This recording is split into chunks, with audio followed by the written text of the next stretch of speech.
Comme nous sommes en train de parler de la terre, je voulais aussi que nous prenions un peu conscience de notre terre. Amen.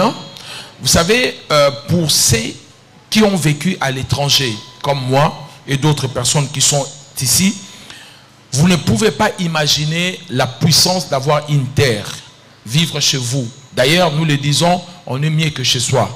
Frère, vous voyez comme vous traînez ici, vous n'avez ni carte d'identité, vous n'avez aucune pièce d'identité. Dans certains pays du monde, vous ne pouvez pas le faire. Tout se fait avec une pièce d'identité. Par exemple, en Europe, où vous irez, on va vous demander la première des choses, la pièce d'identité. Et si vous n'avez pas la pièce d'identité, vous serez considéré comme quelqu'un qui est illégal. Et vous serez soit arrêté ou refoulé. Et ici, chez nous, on peut faire ce qu'on veut. Même si on n'a pas de pièce d'identité, on peut marcher, on peut circuler, on peut entrer, sortir, on peut faire vraiment ce qu'on veut. Bénissez Dieu pour la terre que Dieu nous a donnée. Je l'ai déjà dit ici plusieurs fois, que j'essaye de me répéter, que Dieu nous a donné un paradis. Le Congo est un paradis. Mais je sais aussi, comme vous êtes là, si aujourd'hui on posait la question à certains d'entre vous, où on ouvrait les ambassades en disant on va donner même le visa des, je ne sais pas moi, de quel pays, Tuvalu, tout le monde partira. Même si tu ne sais pas, ça se trouve où, c'est dans quel coin du monde tu partiras. Parce que les gens sont fatigués de ces pays. Mais ne soyez pas fatigués de ces pays, ne fouillez pas. Il faut plutôt le courage pour demander un changement. C'est votre pays, c'est le nôtre. Je l'ai toujours dit, ce n'est pas l'héritage de quelqu'un. Ce n'est ni l'héritage du président actuel, ni du président qui est parti. C'est l'héritage de chaque Congolais. Et ces gens-là sont nos serviteurs. Ils sont nos chefs, mais nos serviteurs. Ils nous servent. Et nous avons droit de poser des questions et ils ont droit de nous rendre le compte.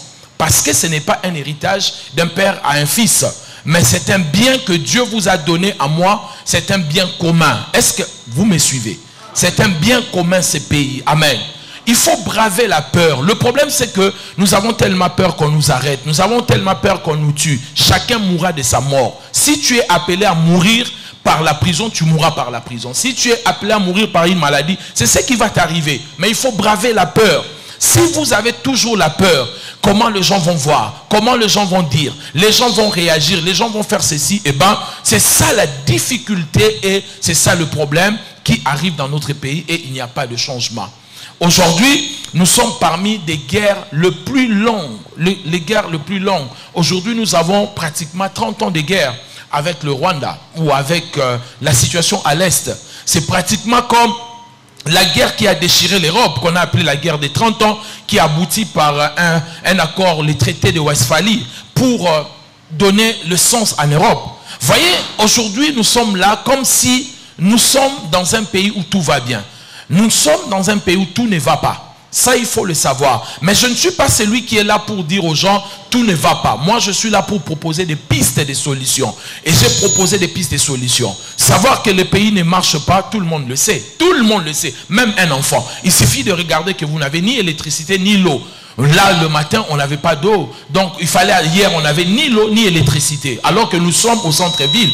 Je me pose la question, ceux qui sont dans un coin perdu du pays, comment ils font pour vivre?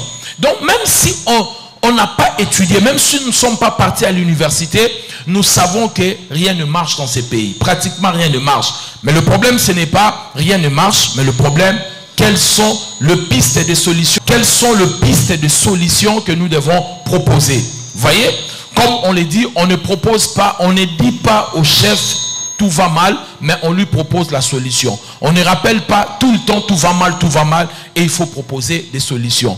Moi, je prie vraiment, par la grâce de Dieu, que ma voix soit entendue un peu partout. J'ai fait des vidéos, j'ai fait des propositions économiques, des propositions politiques, j'ai fait tant et tant de propositions, comment baisser les dépenses publiques, toutes ces choses-là. Mais j'ai l'impression que ma voix n'est pas entendue. Donc ma voix n'est pas entendue. J'ai l'impression que ma voix n'arrive pas quelque part. Mais je continue à parler. Peut-être un jour, ma voix sera entendue et je pense qu'ils ne seront pas des aphones pour ne pas écouter ma voix.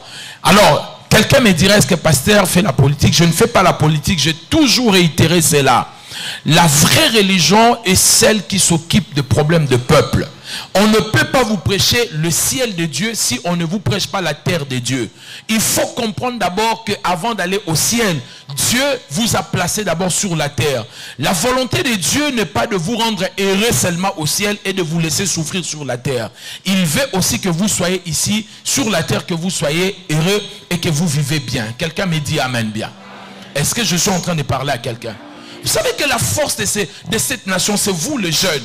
Réagissez. Prenez conscience, engagez-vous dans la politique, dans beaucoup de choses. N'ayez pas peur, il faut oser. Ceux qui font la politique ne sont pas différents de vous. Il faut oser, il faut aller quelque part. Vous êtes des chrétiens, vous avez quelques valeurs, vous pouvez apporter un plus dans ces pays. Il faut oser et il faut essayer de faire quelque chose. Là, il n'y a plus de route. Comment vous avez fait pour arriver ici à l'église? Il n'y a pratiquement plus de route. Et là, la pluie n'a pas commencé. Regardez les caniveaux, comment c'est rempli. Aussi, ce n'est pas seulement le problème des autorités, c'est aussi la prise de conscience des Congolais. On n'a pas la prise de conscience. Nous jetons tout partout, des plastiques partout. Mais quand la pluie va commencer, toutes les maisons, la plupart des maisons seront remplies. Et ça, nous ne le voyons pas. L'État anticipe les choses. Il faut anticiper. Il ne faut pas attendre que la pluie arrive, les maisons soient ravagées et commencer à dire, mais il faut trouver le moyen pour les sinistrés. Non, il faut anticiper. Maintenant qu'il n'y a pas la pluie, qu'est-ce qu'il faut faire? Comment on va faire avant que la pluie tombe? C'est comme ça qu'il faut voir les choses. Amen. Quelqu'un dit, non, bah, amen, tu as maté. Dis amen. Je t'oblige de dire amen. Alléluia. C'est très important. Même le problème avec la guerre avec le Rwanda. Frères et sœurs, vous ne pouvez pas résoudre un problème si vous ne connaissez pas la cause. La cause, elle est importante pour résoudre le problème. Sinon, ça ne fera pas, ça ne va rien se passer. Il faut toujours connaître la cause. Sinon, vous allez traiter un autre problème et vous laissez le vrai problème. Quelle est la cause? Pourquoi nous avons la guerre avec le Rwanda? Parce qu'avant, on était bien. À l'époque d'Abiyarimana, on était bien. Nos militaires, de fois, partaient au Rwanda pour combattre, pour protéger Abiyarimana. On était bien avec ces gens-là. Comment du jour au lendemain, nous sommes devenus ennemis? Pas avec le Rwandais, mais avec leur président qui cherche, avec ses velléités expansionnistes, il cherche à prendre notre territoire. Le problème est d'abord au niveau des espaces. Le Rwanda n'a pas d'espace et les espaces ne sont pas variables. Amen. Voyez comme nous avons notre espace ici. Ça ne peut pas varier, ça va rester comme ça. Ça ne deviendra pas 500 mètres carrés. Si c'est 300 mètres carrés, ça restera 300 mètres carrés. Les États aussi ne sont pas variables. Et le problème, c'est que dans ces pays-là, il y a la démographie. Les gens sont en train de naître, les gens sont en train de grandir. Moins de mortalité, plus de natalité. Ils ont un problème d'espace. Et qu'est-ce qu'ils ont fait dans les relations internationales lorsque nous avons un problème d'espace? Il faut aller maintenant chercher les espaces vitaux pour notre survie. Et ils sont dans un état de survie. Ils cherchent des espaces vitaux. Et dans les espaces vitaux, on cherche d'abord l'espace riche et les espaces où les gens sont faibles. Et ils sont regardés. Le Rwanda n'a pas seulement la frontière avec le Congo. Le Rwanda a des frontières avec d'autres pays, Burundi et tant d'autres. Mais pourquoi leur réclamation c'est toujours au Congo? Parce que premièrement, on regarde votre espace est vital, votre espace est riche et vos frontières ne sont pas bien sécurisées. C'est comme ça qu'ils sont en train de faire ce qu'on appelle des velléités expansionnistes. Les désirs de s'étendre, d'aller de gauche et à droite. Et ils ont choisi de venir ici. Regardez, chers frères et sœurs. Vous voyez, nous avons 9 pays frontaliers. 9 pays frontaliers. Nous sommes en frontière avec le Congo-Brazza, l'Angola, Burundi, Rwanda, Ouganda et tant d'autres. Nous sommes 9 pays. Mais aucun pays, j'ai dit aucun pays, sur les 9 là, en dehors de Rwanda, nous font des réclamations comme le Rwanda fait. Pourquoi les autres ne réclament pas? Pourquoi l'Angola ne cherche pas à nous prendre une partie par force, nous faire des guerres? Certes, on a eu des soucis avec le pétrole de Mwanda et toutes ces choses-là. Mais pourquoi le Burundi? Pourquoi d'autres pays à part Ouganda et le Rwandais qui nous font des problèmes? C'est parce que le Rwanda a un problème d'espace. Et ce problème-là ne s'arrêtera pas. Je l'ai dit dans mes vidéos précédentes que le problème avec le Rwanda, vous devez savoir que comment on appelle ça, le budget de ces pays, la moitié c'est l'aide internationale, la moitié c'est le pillage du Congo. Pour leur survie, il faut piller les Congos. Ils ne vont pas arrêter la guerre. Ce n'est pas par la bonne volonté que le Rwanda va arrêter la guerre. Soit on doit aller dans une intégration régionale spéciale avec les 9 pays frontaliers, soit il faut aller en guerre. Et punir ces pays sérieusement, c'est de cette manière qu'ils auront peur de nous. Mais si on ne le fait pas, eh bien, chers frères et sœurs, Moussel avait dit dans les années 97, la guerre sera longue et la guerre est longue. Aujourd'hui, nous sommes à 30 ans. La guerre est longue, elle sera encore longue. Parce qu'il y a eu des guerres qui ont été longues. La guerre de Perso-Romaine a fait 681 années, 6 siècles. La guerre de franco-anglaise, ça fait 706 ans. La guerre des Reconquista entre les chrétiens d'Europe et les musulmans d'Andalouse, ça fait 718 ans. La guerre peut aller longtemps. On peut mourir et la guerre entre le Rwanda et le Congo va continuer toujours si nous ne prenons pas nos responsabilités. Il y a eu la guerre des Yaquis au Mexique, 396 ans, 354 ans, la guerre de Portugal avec le Maroc. Ça veut dire que 30 ans c'est rien. Mais le problème est que dans 30 ans, nous avons perdu 10 millions de personnes. Si on fait encore 90 ans, donc on va perdre 30 millions de personnes. C'est nous qui perdons et nos espaces sont partis. Aujourd'hui, vous savez que tous les territoires, c'est au Congo, mais occupés par des rebelles. Est-ce que vous le savez? Oyebite. Oyebi karma mandoule. Ndoza oyebi ndoule. Sona tunyo ndula lobebete na comment on dit na stade. Là tu le sais. Mais le problème de ton pays, vous n'avez aucune conscience de votre pays.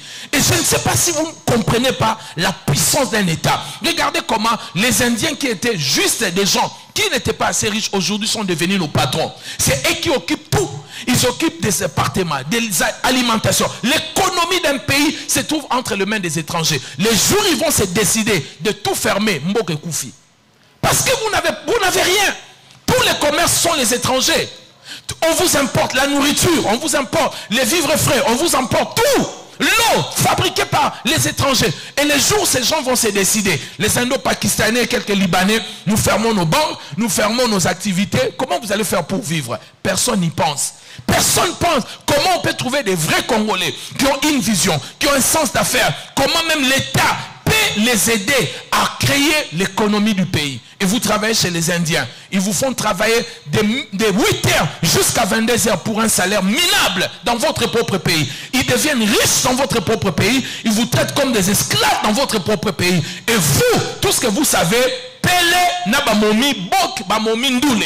Tout ce que vous savez faire, c'est ça. Le pays est en train d'être détruit et personne ne prend conscience. Des fois, ça me met hors de moi cette situation. Mais sans effet aux Zouangate. Et Zouangate, n'a pas vraiment. Amen. Non, je vous dis la vérité. Comment? Nous sommes au 21e siècle. Nous habitons les centres-villes. On n'a pas d'électricité. On n'a pas d'eau. Ça, ce sont des besoins fondamentaux. Même si vous partez au Tchad, dans des pays où il n'y a pas le développement économique, il y a l'eau, il y a le courant. Mais nous avons encore ces problèmes. Mais c'est quoi? Ezara nini? Ni nango bakoka aussi lisangote. Bazo la rango solution te. Un pays on ne détourne que de millions. Une justice de pauvres. Une justice de pauvres. Quand il y a un pauvre, là vous faites la justice. Je ne dis pas qu'il faut aller voler. Mais quand quelqu'un vole, on l'arrête. Mais celui qui vole de millions, on l'acclame, on dit mon pao. Voandou. Regardez-moi, c'est la mentalité que nous avons. Et si nous parlons comme ça, non, il ne faut pas parler, on va nous arrêter. Mais qui nous arrête? Si nous sommes appelés à être arrêtés, on sera arrêtés. Chacun mourra de sa mort, mon ami. Tu ne peux pas fuir ta destinée. Il faut le savoir. Tu ne fuiras jamais ta destinée. Mais la plus grande liberté que l'être humain peut avoir, même si vous le rendez mieux, c'est sa conscience. On ne peut pas détruire ma conscience. J'ai la liberté de ma conscience, de penser ce que j'ai envie de penser. Et vous les jeunes, certains d'entre nous ici, dans 50 ans, nous ne serons plus vivants. Mais vous qui avez 18 ans, 20 ans, dans 50 ans, vous serez de vieux de ces pays. Prenez conscience de votre pays. Considérez votre terre. Travaillez sérieusement. Moi, je sais comment on peut finir cette guerre-là. Je ne parle pas de la prière. Je sais. Et certaines personnes le savent. Il y a des choses qu'on ne peut pas dire ici. Et vous le savez, comme toutes les guerres du monde ne se terminent que sur deux choses. Soit un accord, soit il faut gagner. On peut pas, la guerre ne se termine que par ces deux choses-là. Tout Tout ce que vous voyez, les accords de Westphalie, les accords de Latran, les traités de Paris, les traités de... Tout ça, c'était pour... Les gens devaient s'asseoir. Même le problème avec la Russie et l'Ukraine, ils finiront par s'asseoir pour discuter. Alors maintenant, on a fait la guerre, qu'est-ce qu'on va faire? Bon voilà, vous n'allez pas entrer dans l'OTAN, vous restez ici pour que l'OTAN ne s'approche pas de nous. Ils finiront par discuter. Soit vous gagnez, soit il faut s'asseoir. Mais le problème, c'est que nous, on a la difficulté de s'asseoir aujourd'hui avec les Rwandais. On a gagné nos parenthèses, je ne peux pas parler. Quelqu'un m'a donné son amen bien. Mais seulement, comme je le disais, frères et sœurs, les conflits ne peuvent pas être si éternels. La France et la Belgique étaient, plutôt la France et l'Allemagne, c'était de vieux ennemis. Est-ce que vous le savez? Les accords, comment on appelle ça? Les accords de Yalta. Après la guerre mondiale, l'Allemagne a été divisée. On a distribué l'Allemagne à plusieurs pays. Mais après, aujourd'hui, regardez, l'Allemagne et la France sont devenues presque deux sœurs jumelles. Ça veut dire que même avec le Rwanda, on peut un jour aussi s'asseoir. Mais après les avoir battus sérieusement, on peut s'asseoir et discuter et devenir des amis. C'est possible. On était des amis à l'époque de Abiyarimana. On peut redevenir des amis après Kagame. Si l'autre vient après, c'est possible que ça puisse se faire. Mais seulement, il faut des intelligences pour s'asseoir, pour expliquer comment on peut déstabiliser Rwanda, comment on peut gagner la guerre, comment on peut mettre des choses en place. Mais ça, ce sont des choses qu'on ne peut pas dire ici sur la chair parce que ça ne nous intéresse pas. Je prie vraiment que Dieu nous accorde la grâce et que notre pays puisse se développer. J'ai fait toutes les propositions pour la recherche scientifique, la nouvelle technologie, les développements de pays. Toutes ces vidéos sont sur Internet. S'ils sont intéressés, alors ils n'ont qu'à regarder là-bas pour que les pays se développent. Sinon, on risque aussi nous tous de partir. Le jour où on aura le visa de Toulouva ou de Touvoula, nous tous nous allons partir et laisser les Indiens et les Libanais ici.